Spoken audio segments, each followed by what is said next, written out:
Апсење од финансиската полиција во Битола. Како што дознава прва скопска телевизија, инспекторите го привеле сопственикот на компанијата Борче Марковски, сопственик на компанија Марковски. Неофицијално се дознава дека полицијата проверува и други инволвирани во незаконското работење на оваа компанија со РЕК Битола. Тие се осомничени за наместен тендер во износ од околу 100 милиони денари, кои се испумпани од државниот буџет. Инаку низ медиумите порано компанијата Марковски беше посочувана за една од најблиските на минатата влада. Тогаш беше споменувано дека таа фирма заработува по над 60.000 евра на ден за ангажирани само 10 булдожери во РЕК Битола, затоа што најголемиот производител на струја во Македонија плаќал по 16.000 денари за час работа или за еден ден 10 булдожери ја чинеле државната компанија над 60.000 евра. Според информациите кои ги добивме, компанијата Марковски од разни договори со РЕК Битола за 2 години заработила 200 милиони евра од државата. Во меѓувреме се огласија од АДСМ, објаснувајќи дека ниту еден член од тековното раководство на РЕК Битола не е приведен, ниту инволвиран во тековната постапка. Од акционерското друштво ги охрабруваат институциите целосно да го расветлат случајот со цел да се утврди фактичката состојба. Кумановскиот доктор кој завчера беше застрелан во центарот на Куманово се уште е на домашно лекување. 4 прострелни рани во предолот на една рака и нога се санирани. Самиот тој побара случајот да не се политизира и дека нема непријателство со никого. Но во меѓувреме полицијата уопси 43 годишна жена од Тетово, која се сомнечи дека е поврзана со обидот за убиство на својот сопруг, докторот Зекирија Шеини. Воедно се трага и по 36 годишно лице од Гостивар кое е осомничено дека директно учествувало во нападот и се уште е во бегство.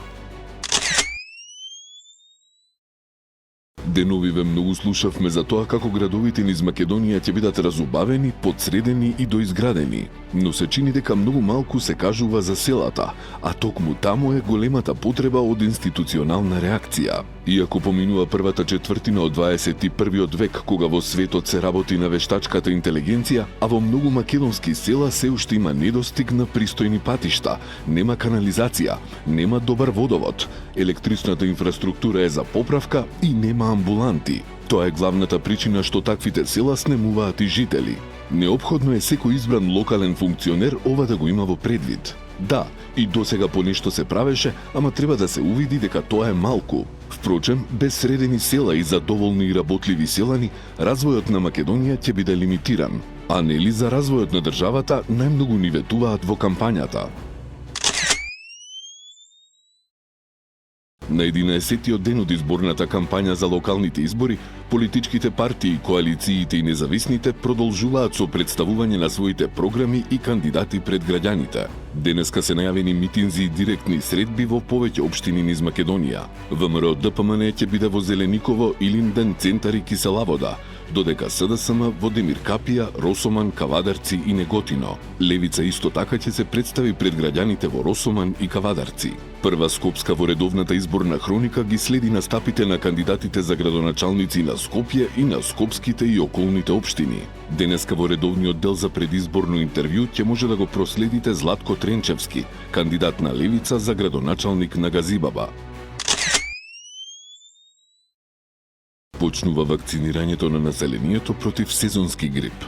Од Министерството за здравство информираа дека почнува пријавувањето за бесплатна вакцинација на ризичните групи, кои може да се пријават со пополнување на апликацијата на порталот vakcinacija.mk или преку својот матичен лекар. Со бесплатната вакцинација се опфатени ризичните категории население: повозрасни лица над 65 години, лица со хронични заболувања, здравствени работници, бремени жени, деца на возраст од 6 месеци до 5 години, како и лицата сместени во установи за социјална заштита на стари лица и вработените во овие установи. Од Министерството информираа дека обезбедили и 2400 комерцијални вакцини против сезонски грип. Од нив 1000 дози за Скопје. За вакцинирање пациентите ќе плаќаат 700 денари. Кандидатите за македонски судија во Европскиот суд за човекови права во Страсбург ќе бидат интервјуирани во Уставниот суд на 20 октомври. Првиот филтер на комисијата со која председава председателот на Уставниот суд Дарко Костадиновски го поминаа следниве пријавени: Олја Ристова, Тони Менкиновски, Наташа Габер, Јордан Апостоловски, Александар Даштевски, Али Алиу, Илири Сени, Јелена Ристич, Сашко Георгиевски, Наташа Бошкова и Ана Дангова Хук. До комисијата пристигнале повеќе од 20 апликации. Сите поштенски пратки, чија вредност беше под 22 евра, што досега беа ослободени од ДДВ, ќе поскапат за 18%, затоа што со новиот предлог закон, владата го укинува ова ослободување. ДДВ нема да се плаќа само за мали пратки со некомерцијална вредност, испратени од физичко лице на физичко лице, кои не надминуваат вредност од 22 евра. Ослободувањето од ДДВ, меѓутоа, нема да се применува за алкохол, парфеми, тутун и слични производи. Измената на законот за ДДВ е мотивирана од растечката популарност на меѓународните платформи за онлайн купување, како што се кинеските платформи Тему и AliExpress, на кои македонските граѓани само во јуни годинава нарачале 250 тони стока. Според податоците на Царинската управа, 95 тони од овие пратки имале третман на мали пратки, за кои не биле наплатени давачки. Од денеска нафтената индустрија на Србија низ е под санкции на САД по повеќе кратни одложувања од јануари годинава. Компанијата е ставена на американската санкциска листа поради нејзиното мнозинско руско сопствеништво и ризикот од финансирање на руската воена индустрија. Председателот Александар Вучич изјави дека Србија веќе нема што да разговара со САД и дека проблемот ќе го решава со Русија.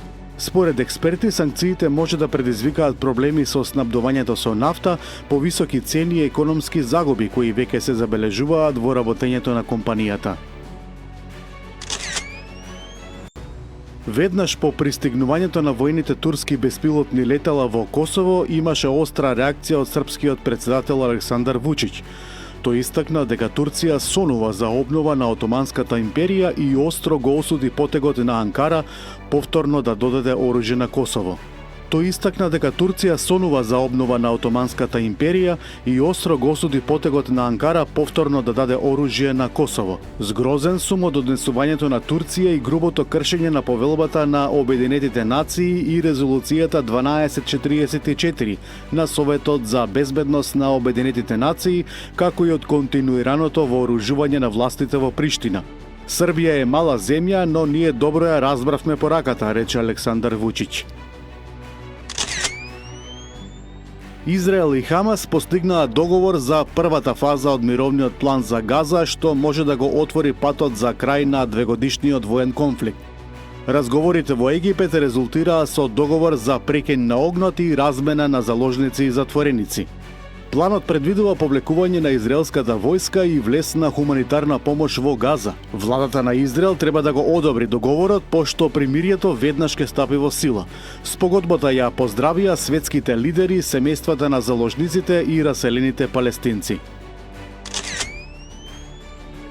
Сенатот на Соединетите Американски држави повторно не го усвои законот за привремено финансирање на владата, со што застојот во работата на федералните агенции продолжува. Ова е шести неуспешен обид да се донесе закон кој би обезбедил средства до 21 ноември. Сенатот исто така го одби предлогот на демократите кој вклучуваше и одредби за здравствената заштита. Блокадата започна на 1 октомври на почетокот на фискалната 2026 година поради одбивањето на демократските сенатори да поддржат предлог без дополнителни услови. Неуспехот да се обезбедат средства ги остави федералните организации без финансирање и создаде проблеми во функционирањето на владините институции. Францускиот председател Емануел Макрон во следните 48 часа ќе именува нов премиер, по оставката на сегашниот премиер Себастиен Лекорну, кој се повлече само неколку часа по објавувањето на составот на неговата влада. Иако се очекуваше од него распуштање на парламентот и закажување на нови избори, сепак тој одлучи да се обиде да обезбеди стабилност и да се овозможи усвојување на буџетот до крајот на годинава. Во меѓувреме во оваа држава економската ситуација се влошува. Растот за 2025 година е проектиран на само 0,8%, а кризата може дополнително да го намали за 0,5% поени. Затоа се погласни се барањата од опозицијата, но и од дел од јавноста и од претседателот Макрон да си поднесе оставка. Шпанската полиција откри еден од најголемите синџири за шверц на кокаин во светот, при што заплени 10 тони. Припадници на мрежата се уапсени во Шпанија и Колумбија во вкупно 7 рации во соработка со меѓународни партнери.